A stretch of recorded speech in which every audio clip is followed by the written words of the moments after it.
Hey guys, Mr. V over here, doing a book review today for The Way of Kings by Brandon Sanderson. This is book one in the Stormlight archive. There are currently 5 have been released. Now, before I do my book review, I want you to know that I try to do a spoiler-free book review. So let's get into the book review today for The Way of Kings. This has a very complex story to where it's hard to even summarize the basic premise of the story. The most basic thing I could think of is that there's a few different kings or kingdoms. One of the kings has been assassinated, and then the people are fighting for the land and redemption for that. And that's about as basic as I could make it, and there's a lot more that's going on. But overall, I just thought this was a very fun book. Now, if you are considering reading this book, I want you to be prepared because Brandon Sanderson is building a big world. You can already see this is 1,000 pages. It's a 46-hour audiobook, and this is only part 1. So he is building a big world, but there's a lot of characters, and at the start of the book, there's a lot of unknown worlds, and it's just, it's a different fantasy world. And again, you can see he is building a big world. Despite that feeling, and despite that, you can see that the beginning just draws you in. It just does. And I think it's his writing style, because you understand certain events. Yeah, there's unknown words and all that, but you still understand many of the events that are going on, and you can see that he is building up to something much bigger, and that there's going to be a bigger payoff in the end. And even in the book, there's a much bigger payoff, and you can see that's happening. And there are so many different storylines, as I told you, and I actually enjoyed them all. There's a lot of small storylines, and they're all very interesting and entertaining in their own way. For example, there was one guy who's a warrior, one guy who's a slave. There's one girl who's trying to be an apprentice to someone of higher power, but that girl has her own deceitful reasons for wanting that. One guy who is a high-powered warrior, and he is losing respect among his soldiers, and then how his sons react to those soldiers. And you can just see, there's even more than I said, and you can just see how many different storylines there are. Yet all of them were very interesting, and they're all a lot of fun.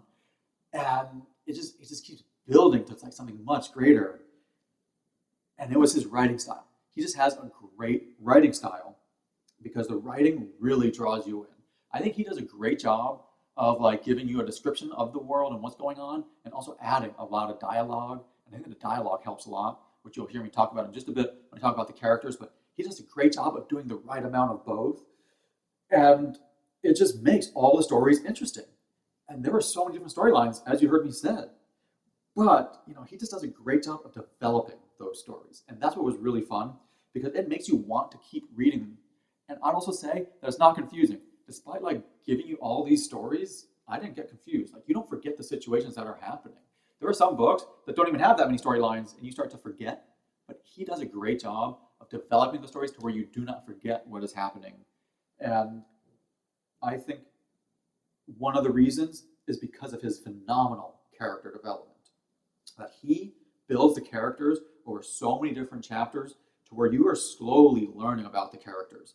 And it makes you care about the characters and the stories more. That's why I said I think it was his character development that helped the stories. And he gives you good characters and bad characters. You're not just reading about the good people. You're reading about the bad people too. And I think he builds both of them very well to where you are rooting for some characters and you're rooting against other characters. And you just see what's going on and you learn about them all. And despite there being a lot of characters, he develops them so well that you don't forget who they are. It's because he develops them very well that you're not forgetting it. And it's because he gives each character so many chapters to develop them. He doesn't just throw it all at you at once. It's not like he just gives you the characters and just expects you to know all of them at once. He slowly gives you the characters and he slowly starts developing them. An example being that he'll give you a few characters for 100 pages. You follow them for 100 pages, a few chapters. And then all of a sudden you'll switch to a different storyline. You follow another character for maybe 60 pages, then you switch back to the first character, and then you keep switching back and forth. And that makes it to where you learn the characters and it's not overwhelming. And I think that is very important, that it was not overwhelming when you learn about the characters. So then by the time you're partway through the book, you know who the characters are when he's switching back and forth between the characters. And I think it was the characters who made the story. And that made it a really fun book overall. And it was the characters that I think really made it. Now, there was a few things that I didn't like about the book. Some of the things aren't bad, but I just want you to be prepared is that there are a lot of unknown words. As I said, he's creating a whole new world. And again, this is 1,000 pages, and this is only part one. So he's creating this humongous world, and there's a lot of very weird words in the beginning. But just be patient. You just have to be patient. And remember, patience, when there's a 1,000-page book, patience sometimes is still like 150 pages. But there's still a lot that goes on, but still, just be patient, and it will pay off.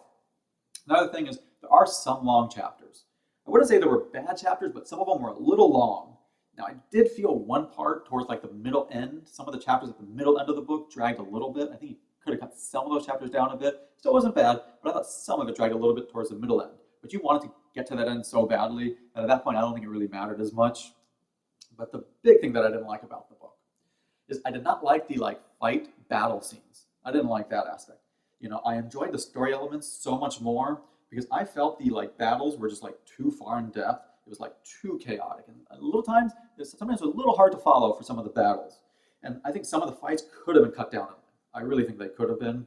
But you know what? I read online, and it seemed like there's a divide among some people who just love the battles and other people who did not like the battles. I'm in the camp of people who did not like the battles, but there are some people who loved them, to where you may be one of the ones who loves the battles. So it's all up to you. But overall, I just thought this was a great book, and if you enjoy fantasy, I highly recommend The Way of Kings. But I would say, do not make this your first fantasy book. You want to be a little prepared for it, because I'd say this is a little too much for first-time readers. Because again, this is 1,000 pages. This is only part one. So that's why I wouldn't make this your first fantasy book. But if you are just looking for a good story, and if you love fantasy already, I'd say this is a great book.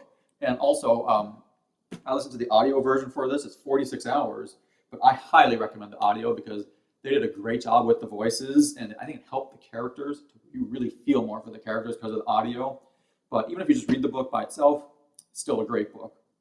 Now, let me give it my official rating. So I always rate my books on a scale of 0 to 10. 0 is awful, a 5 is average, and a 10 is phenomenal. If it's anywhere near 10, put it on your reading list because a 5 is average, and I'm a pretty tough critic.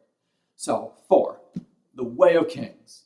I'm going to give this book an 8.5, which is quite high in my rating system, but I just had so much fun with this book, and this is only book 1 in the Stormlight archive, so I'm really looking forward to the rest of the series.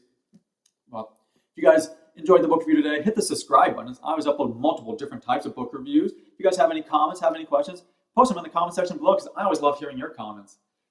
Thank you for watching my book review today. Go enjoy your reading. This is Mr. V.